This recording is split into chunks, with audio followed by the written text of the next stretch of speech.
نحمدہ ونصلی علی رسولہ الکریم اما بعد فاعوذ باللہ من الشیطان الرجیم بسم اللہ الرحمن الرحیم۔ محترم سامعین، السلام علیکم ورحمۃ اللہ وبرکاتہ۔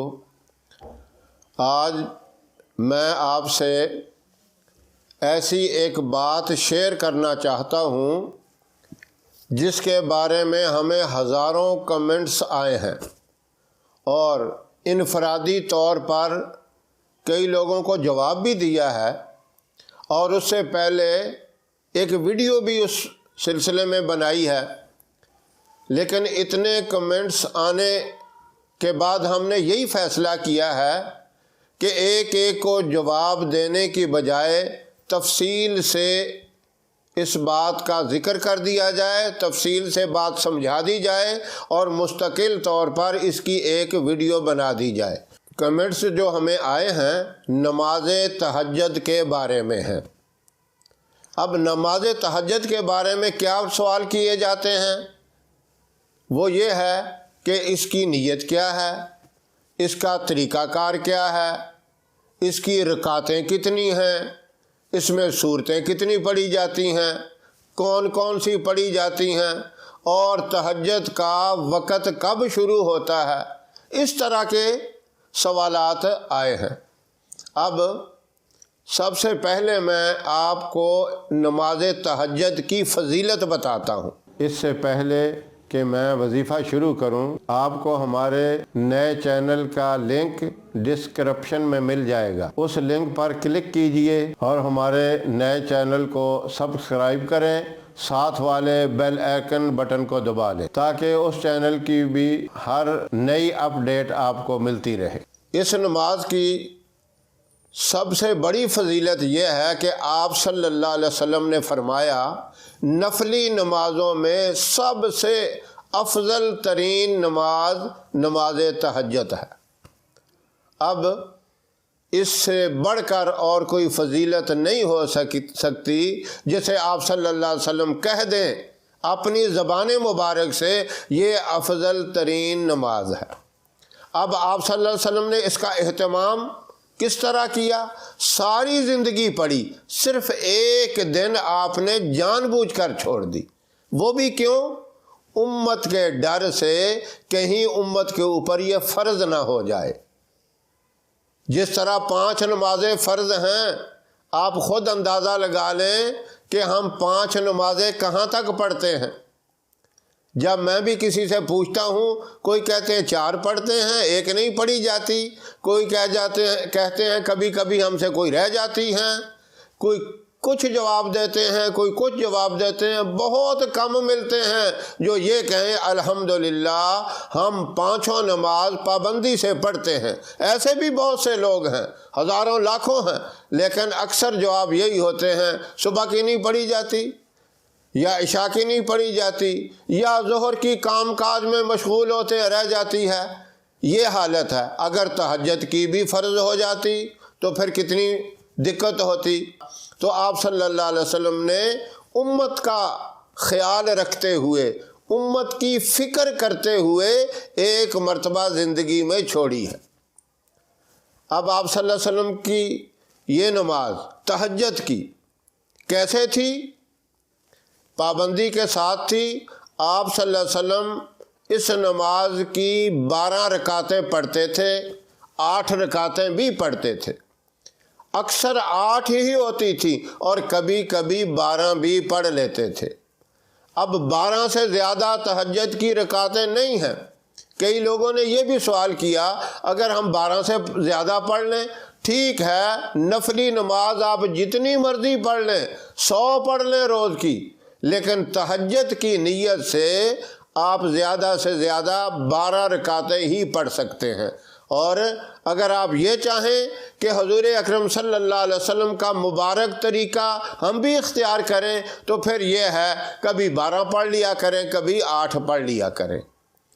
پہلی بات تو یہ ہو گئی۔ اب دوسری بات، بعض دفعہ انسان لیٹ اٹھتا ہے، اتنا ٹائم نہیں ہوتا کہ 12 یا 8 پڑھے۔ ایسی حالت میں جتنی بھی مل جائیں، 2 پڑھ لی جائیں، 4 پڑھ لی جائیں، 6 پڑھ لی جائیں، تب بھی ٹھیک ہے، کیونکہ یہ نفلی ہے، اس کا آپ سے کوئی پوچھ گچھ نہیں ہوگا اس کے بارے میں، لیکن یہ آپ کے درجات کو بلند کرنے والی نماز ہے، افضل ترین نماز ہے۔ اس سے اگلا سوال جو زیادہ تر لوگوں نے پوچھا ہے وہ تہجد کی نماز کا ٹائم پوچھا ہے۔ یہ رات کا آخری حصہ، رات یعنی آدھی رات گزر جانے کے بعد تہجد کی نماز کا ٹائم شروع ہو جاتا ہے اور صبح کی اذان تک یہ ٹائم رہتا ہے۔ اذان بھی کچھ مساجد کے اندر، اکثر دیہاتوں میں ٹائم کا خیال نہیں کرتے، بڑی لیٹ پڑھتے ہیں۔ اب موجودہ دور میں یہ بہت بڑی سہولت ہے کہ مسجد کے اندر، تمام مساجد کے اندر یہ گھڑیاں لگی ہوئی ہیں جن میں ہر نماز کا ٹائم، تہجد کی نماز کا ٹائم، اشراق، چاشت، زوال، یہ سارے ٹائم لکھے ہوتے ہیں اور بہت سہولت ہو چکی ہے۔ اب پہلے دور میں جو دقت ہوا کرتی تھی وہ چیز نہیں ہے، تو آپ اپنے امام صاحب سے پوچھ لیا کریں یا مساجد میں جو گھڑیاں لگی ہوئی ہیں ان میں دیکھ لیا کریں۔ اور میری محترم مائیں بہنیں، یہ نماز تہجد صرف مردوں کے لیے نہیں ہے، سب کے لیے ہے، جو بھی عاقل بالغ ہیں سارے یہ پڑھ سکتے ہیں۔ ٹائم کا آپ کو پتہ چل گیا، آدھی رات کے بعد سے شروع ہوتا ہے اور فجر کی اذان تک۔ جیسے ہی صحیح ٹائم پہ مؤذن نے اذان دی، اللہ اکبر کہا، وہ ٹائم ختم ہو گیا، اس کے بعد آپ فجر کی نماز کی تیاری کریں۔ اگلا سوال جو زیادہ تر لوگوں نے پوچھا ہے وہ یہ پوچھتے ہیں کہ نماز تہجد کے لیے رات کو سونا بھی ضروری ہے؟ یہ ایک عجیب سا سوال ہے، سونے کے ساتھ اس کا کوئی تعلق نہیں۔ امام ابو حنیفہ رحمۃ اللہ علیہ کے بارے میں ہے کہ انہوں نے 40 سال تک عشاء کے وضو کے ساتھ فجر کی نماز پڑھی ہے، یعنی وہ پوری رات عبادت میں مشغول رہتے تھے، سوتے نہیں تھے، نماز تہجد بھی ادا کرتے تھے۔ نماز تہجد کے لیے ٹائم جیسا میں نے بتا دیا وہ ضروری ہے، لیکن سونا کوئی ضروری نہیں ہے۔ اگر آپ کو اللہ نے اتنی ہمت دی ہے، اتنی طاقت دی ہے، پوری رات جا کر عبادت کرتے ہیں، آپ نماز تہجد بھی ادا کر سکتے ہیں، سونا اس کے لیے کوئی لازمی نہیں۔ اب کچھ لوگوں نے یہ بھی پوچھا ہے کہ نماز تہجد کی نیت کیسے کریں؟ نیت سمجھ لیں ساری نمازوں کی ایک ہی ہے، اللہ کی رضا کی خاطر۔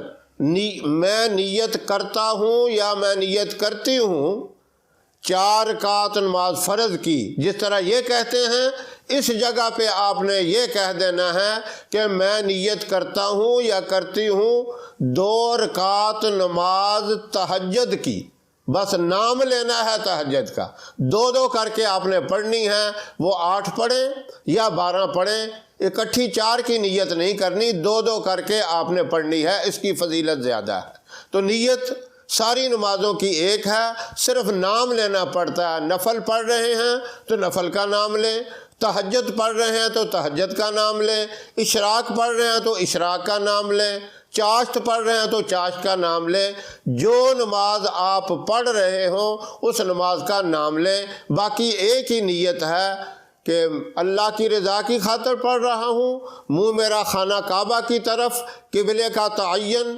قبلے کی طرف رخ ہونا یہ بھی ضروری ہے، یہ تو سب نمازوں میں کہا جاتا ہے، باقی نمازوں کا نام لیں، یہی نیت ہے۔ اگلا سوال یہ ہے کہ کچھ یہ پوچھتے ہیں کہ نماز تہجد کی رکعتوں میں کون سی صورتیں پڑھنی ہیں؟